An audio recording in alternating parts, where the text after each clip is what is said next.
Hi friends, I'm back with more book content. Alrighty, I read 4 books in the month of January. I know. It's June right now, so we're gonna go back down memory lane and I'm gonna tell you about my feelings and my ratings of these 4 that I read. Let's start with the biggest book. This is Iron Flame by Rebecca Yarros. This is the second book in the series. First one is Fourth Wing. I read this back in, let's see, I read this back in November and I gave this 5 stars. I really enjoyed this book. It is very fast paced, entertaining all the way through. Was very excited to continue in the series.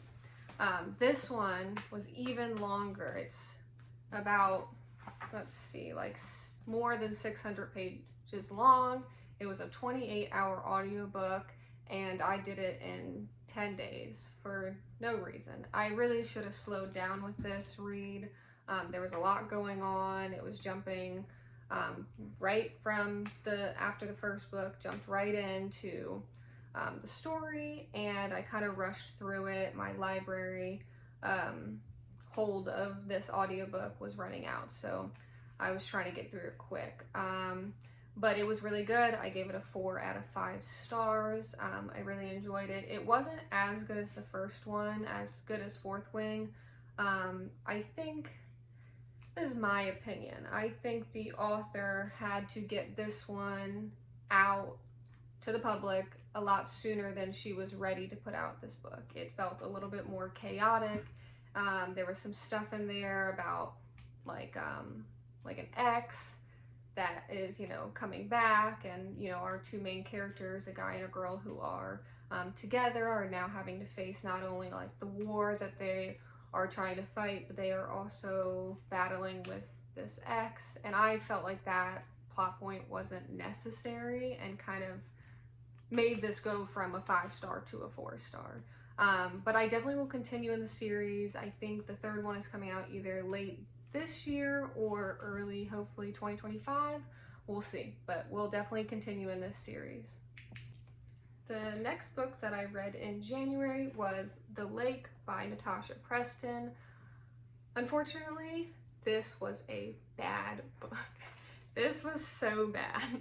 I don't recommend anyone reads this. I've read a couple other books from this author. I've read The Cellar, I've read The Lost, and I've read The Twin. And this was a 4-star, this was a 3-star, and this was also a 3-star. And now we have The Lake, which is a 2-star. I'm not sure if I'm going to continue with this author. It seems like her books are just going downhill for me. This book is about this girl and her best friend, and they go to a summer camp at the lake.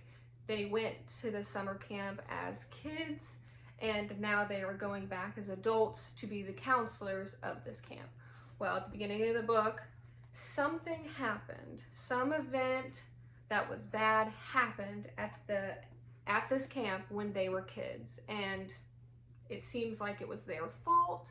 And now that they're coming back as counselors, they are having to still keep this a secret, and we're going through the whole story, trying to figure out what happened all of those years ago, and what's gonna come of it. The reason this was bad is because every 2 seconds, the main character would be like, that bad thing that happened, that thing that was my fault. Why did we come here again as adults? We should have stayed away from this place. That bad thing, kept referencing whatever bad thing happened 10 years ago when they were kids. And it was way too long of a book.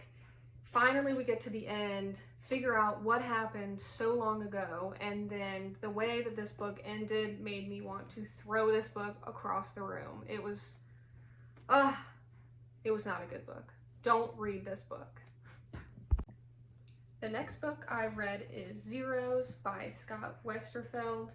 This book is about 6 6 teenagers who have superpowers, and this isn't your stereotypical, teens get together and create a superhero team. They're really just trying to navigate life and keep their superpowers hidden from the public. And essentially, one of the main characters, her dad gets into some trouble with some bad people, and so the 6 teenagers get together and try and help her out and help her dad out, and it kind of ends into some chaos. This book is following the point of view of multiple different teenagers, so we do get to see each person, and that was really fun to follow along with. I did continue in this series later on, that was Swarm, and I got about, let's see, like 160 pages in, and I decided to DNF it. For those who don't know, that means did not finish, and I don't plan to. The first book was entertaining, and I'm glad I read it. And then I jumped right into the second one. I was interested in the superpowers, I was interested in the storyline, but then this one, it fell flat. I did not care what the characters were doing. I didn't care where they were going. It just wasn't entertaining, and so I decided maybe this series isn't for me. So I don't really plan to continue, but I'm glad I read the first one. I gave the first one 4 stars. Okay, my phone's almost out of storage and it's about to die, so I gotta talk quick. The last book that I read in January was People We Meet on Vacation by Emily Henry. This is about 2 best friends, Alex and Poppy. They have been friends for years. They met at a university and they've been friends for years. Every time the summer comes around, they go on a vacation together. And at the last vacation that they have, something happens between them, and so they haven't talked in, I think, like 2 years. I can't quite remember how long it's been, but a certain amount of time goes by that they haven't talked because of some event that happened. This is like the lake where something's happened and we are going back between past and present, and this one figuring out what happened at that vacation that has caused their friendship to no longer be, I guess, important to them. And essentially, I didn't feel like this has the trope of miscommunication. Essentially, they could solve a lot of their problems if they just talked about it.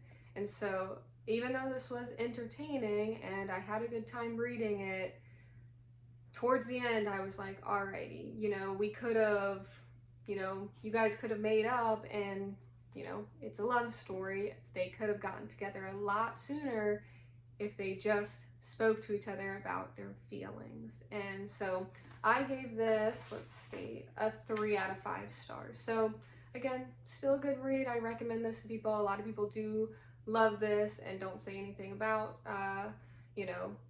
them miscommunicating or just keeping things from each other, and a lot of people love it. So if that sounds like something you'd be interested in, I think you should definitely pick it up, but it wasn't quite the read for me. But 3 stars. Alright, so that's the 4 books I read in January. Thank you so much for watching, and have a great day.